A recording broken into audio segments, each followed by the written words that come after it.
Film की शुरुआत होती है। एडी ब्रॉक और वेनम अब सैन फ्रांसिस्को से दूर न्यूयॉर्क में गुप्त जीवन जी रहे हैं। वेनम बार बार भूखा रहता है और एडी परेशान होकर कहता है, तुम्हारा पेट कभी नहीं भरता, लेकिन अगर तुमने दोबारा किसी मासूम को खाया तो मैं ये रिश्ता तोड़ दूंगा। वेनम गुस्से में फुसफुसाता है, तुम्हें अब तक समझ नहीं आया, मैं और तुम अलग नहीं हो सकते। इसी बीच एक बड़ी खबर आती है कि ऑस्कॉप इंडस्ट्रीज एलियन डीएनए पर गुप्त प्रयोग कर रही है।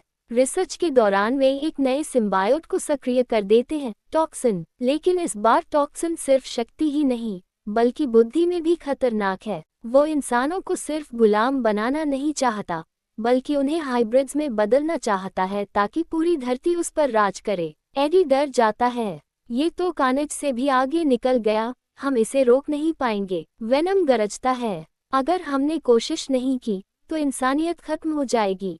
शहर में तबाही मचती है, टॉक्सिन इमारतों को तोड़ता है, इंसानों को अपने जैसे हाइब्रिड्स में बदलने लगता है।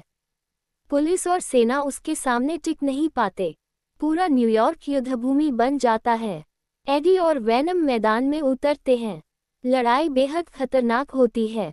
वेनम कई बार हार के करीब पहुंचता है, एडी लगभग मरने वाला होता है, लेकिन वेनम उसे बचा लेता है। इसी बीच एडी को ऑस्कॉप की लैब में एक नई टेक्नोलॉजी के बारे में पता चलता है, एक बायोफ्रीक्वेंसी डिवाइस जो सिम्बायोट्स को तोड़ सकता है। आखिरी जंग ऑस्कॉप की ऊंची टावर पर होती है।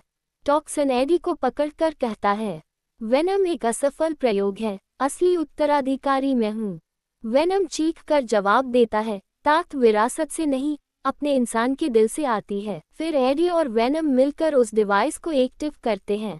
एक तेज सोनिक वेव निकलती है, टॉक्सिन चीखते हुए टूटने लगता है और राख में बदल जाता है। एडी और वेनम थके हुए न्यूयॉर्क की एक ऊंची इमारत की छत पर बैठते हैं। एडी धीरे से कहता है, लोग हमें कभी नहीं जान पाएंगे, शायद वो हमें हमेशा एक दानव ही समझेंगे।